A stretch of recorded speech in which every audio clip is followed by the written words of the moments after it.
नमस्कार दोस्तों, मैं आपका स्वागत करता हूं। दोस्तों, आज हम पूर्ति के नियम पर चर्चा करेंगे। पूर्ति का नियम भी अर्थशास्त्र का एक महत्वपूर्ण नियम है।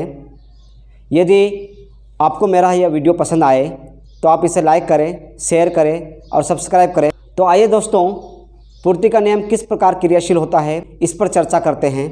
दोस्तों, पूर्ति के नियम को समझने से पहले हमें यह जानना बहुत आवश्यक होता है कि पूर्ति किसे कहते हैं। दोस्तों, पूर्ति का आशय वस्तु की उस मात्रा से होता है जिसमें एक उत्पादक या विक्रेता वस्तु को एक निश्चित कीमत पर एक निश्चित समय में बाजार में बेचने के लिए उपलब्ध कराता है। सामान्य अर्थों में पूर्ति हम उसे कहेंगे जब एक विक्रेता या उत्पादक अपनी वस्तु को बाजार में एक निश्चित कीमत पर बेचता है। दोस्तों, इस प्रकार पूर्ति का आशय हमने समझ लिया है। अब हम पूर्ति के नियम को समझने का प्रयास करते हैं। दोस्तों, पूर्ति के नियम को हम इस परिभाषा के अनुसार समझ सकते हैं।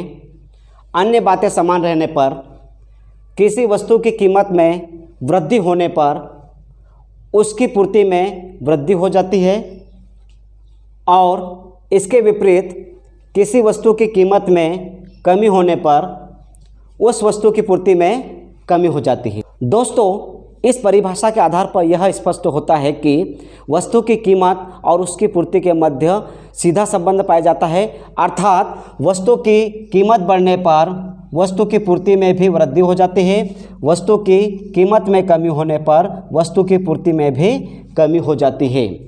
यह नियम मांग के नियम के ठीक विपरीत कार्य करता है। दोस्तों, पूर्ति के नियम की इस परिभाषा के आधार पर हमें पूर्ति का नियम बड़ा आसानी से समझ में आ गया है। पूर्ति का नियम यह स्पष्ट करता है कि यदि किसी वस्तु की कीमत में वृद्धि होती है तो उस वस्तु की पूर्ति में भी वृद्धि हो जाती है, और यदि वस्तु की कीमत में कमी होती है तो उस वस्तु की पूर्ति में भी कमी हो जाती है, लेकिन अन्य बातें समान रहने पर यह नियम लागू होगा। दोस्तों, इसके पश्चात हम पूर्ति वक्र को समझने का प्रयास करते हैं। पूर्ति के नियम को समझने के लिए हमने पूर्ति वक्र तैयार किया है। पूर्ति वक्र में ओ एक्स अक्ष पर हमने वस्तु की पूर्ति अर्थात मात्रा को दर्शाया है। ओ वाई अक्ष पे हमने वस्तु की कीमत को दर्शाया है। एस हमारा पूर्ति वक्र या पूर्ति रेखा है।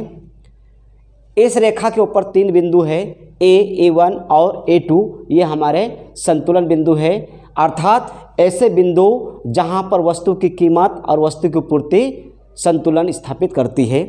वस्तु की कीमत OP होने पर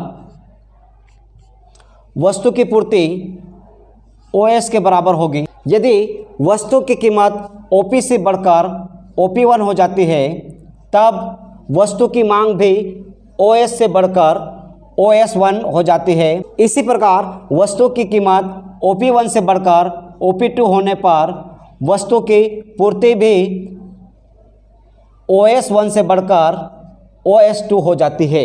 इस प्रकार स्पष्ट हो जाता है कि वस्तु की कीमत और पूर्ति के मध्य सीधा संबंध पाया जाता है, अर्थात वस्तु की कीमत बढ़ती है तो वस्तु की पूर्ति भी बढ़ जाती है, और वस्तु की कीमत यदि घटती है तो वस्तु की पूर्ति में भी कमी हो जाती है।